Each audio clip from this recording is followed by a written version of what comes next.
Assalamualaikum warahmatullahi wabarakatuh. Di sini kami dari kelompok 9 akan menjelaskan tentang evaluasi, pelaporan, dan pembinaan. Dengan anggota kelompok yang pertama Anissa Eka Apriani, yang kedua Arif Triseptianto, yang ketiga Ayu Regisma, yang keempat Diana Latifah Azhar, dan yang kelima Dina Mutia. Materi yang pertama akan dijelaskan oleh saya sendiri, Dina Mutia. Evaluasi merupakan rangkaian penilaian terhadap kinerja Lembaga Taman Asuh Anak Muslim atau TAAM. Penilaian dibedakan menjadi dua, yaitu penilaian internal dan penilaian eksternal. Penilaian internal yang dilakukan oleh unsur dalam TAAM, sedangkan penilaian eksternal dilakukan oleh orang atau lembaga, dan tujuan evaluasi ini untuk memperoleh gambaran tentang kesesuaian program TPA yang dilaksanakan oleh lembaga dengan kebutuhan pertumbuhan dan perkembangan anak sebagaimana yang telah ditetapkan dalam pedoman. Evaluasi dapat dilakukan dengan cara yang pertama observasi, yang kedua tanya jawab, yang ketiga analisa dokumen. Aspek yang dievaluasi yang pertama kesesuaian program dengan visi, misi, dan tujuan lembaga. Yang kedua kurikulum, rencana kegiatan semester, rencana kegiatan bulanan, dan rencana kegiatan harian serta jadwal harian TAAM. Yang ketiga, kinerja pengelola, pendidik, dan tenaga administratif. Yang keempat, keamanan, kenyamanan, dan kebersihan lingkungan, sarana, alat bermain, dan bahan bermain yang dimiliki serta digunakan anak. Yang kelima, layanan kesehatan, gizi, makanan, dan pengasuhan anak. Yang keenam, yaitu kelengkapan administrasi. Hasil dari penilaian digunakan untuk yang pertama, perbaikan kinerja lembaga, yang kedua, perbaikan program TAAM, dan yang terakhir, peningkatan mutu layanan TAAM. Selanjutnya akan dilanjutkan oleh Saudara Arif. Pelaporan. Pelaporan adalah proses penyampaian data dan informasi mengenai kemajuan setiap tahapan dari pelaksanaan kegiatan bermain yang dilakukan secara berkala.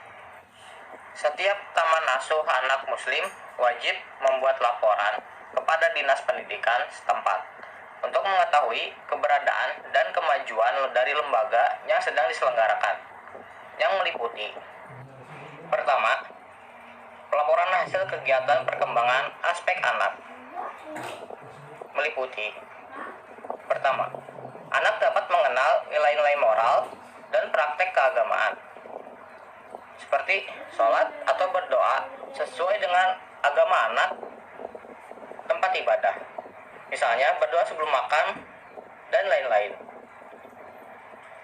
Yang kedua, anak dibiasakan disiplin dan mandiri, misalnya makan, mandi, tidur, dan belajar sendiri. Yang ketiga, bakat, daya cipta, kreativitas anak. Yang keempat, daya juang, kemampuan belajar yang mengikat. Yang keempat, budi pekerti yang baik. Pelaporan ini diberikan kepada orang tua peserta didik agar perkembangan anak selama bergabung dalam taman asuh anak muslim diketahui. Yang kedua, pelaporan kelembagaan semua unsur program yang meliputi: pertama, tenaga, kedua, sarana, ketiga, prasarana, dan yang keempat, keuangan.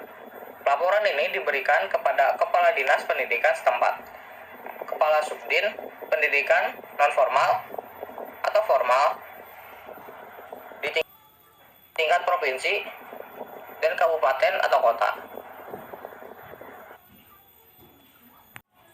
Pemilik PAUD di tingkat kecamatan diberikan setiap semester atau tahunan.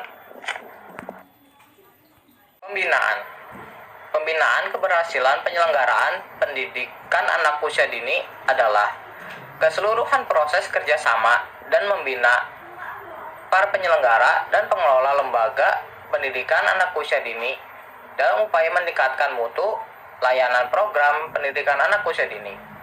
Tujuannya untuk menciptakan lingkungan yang kondusif dan melakukan berbagai pembaharuan yang dapat meningkatkan mutu layanan program Taman Asuh Anak Muslim dan memberikan dukungan atau atau menjadi motivator bagi pendidik maupun pengelola taman asuh anak muslim lainnya untuk terus mengembangkan diri dan melakukan pembaharuan. Mungkin sekian materi yang dapat kami sampaikan, kurang lebihnya mohon maaf. Wassalamualaikum warahmatullahi wabarakatuh.